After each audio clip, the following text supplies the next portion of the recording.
श्री स्वामी समर्थ, श्री गुरुदेव दत्त. असं म्हणतात की हनुमानाची या रूपातली मूर्ती जर आपल्या घरात लावली तर आपल्या घराचं नकारात्मक ऊर्जेपासून संरक्षण होतं, सगळी संकटे आपल्यापासून दूर पळतात. तर ती हनुमानची मूर्ती किंवा हनुमानचं रूप कसं असणार आहे तेच आपण आजच्या व्हिडिओमध्ये बघणार आहोत. तर ती हनुमानाची मूर्ती किंवा तुमच्या घरी त्याची फ्रेम असेल तरी चालेल, मूर्ती असेल तरी चालेल, ती म्हणजे पंचमुखी हनुमान.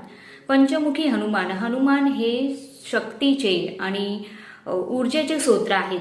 आपल्याला कोणतीही निगेटिव्हिटी जर दूर करायची असेल तर हनुमानाच्या चरणी जर तुम्ही आहात, हनुमानाचं जर स्मरण केलं तर सगळ्या संकटापासून, निगेटिव्हिटीपासून आपल्याला मुक्तता भेटते. तर पंचमुखी हनुमानाची मूर्ती तुम्हाला लावायची कुठे आहे किंवा जर प्रतिमा असेल तरी चालेल, घराच्या दक्षिण आणि पश्चिम दिशेला लावण्याने ते योग्य ठरतं.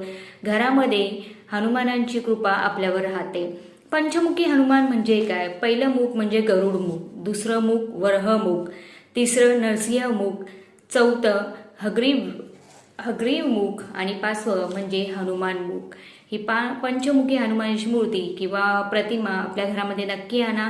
घरातील निगेटिव्ह एनर्जीपासून आपलं संरक्षण होतं, घरामध्ये एक पॉझिटिव्ह एनर्जी तयार होते. आणि लक्षात ठेवा, दिवाळीच्या अगोदरच तुम्ही जर त्याची स्थापना केली की आपल्या घरी पंचमुखी हनुमान आणले तर वेल अँड गुड. नाही तरी कोणत्याही मंगळवारी किंवा शनिवारी तुम्ही हा उपाय करू शकता. आपल्या घरामध्ये पंचमुखी हनुमानाची प्रतिमा किंवा मूर्ती तुम्ही स्थापना करू शकता.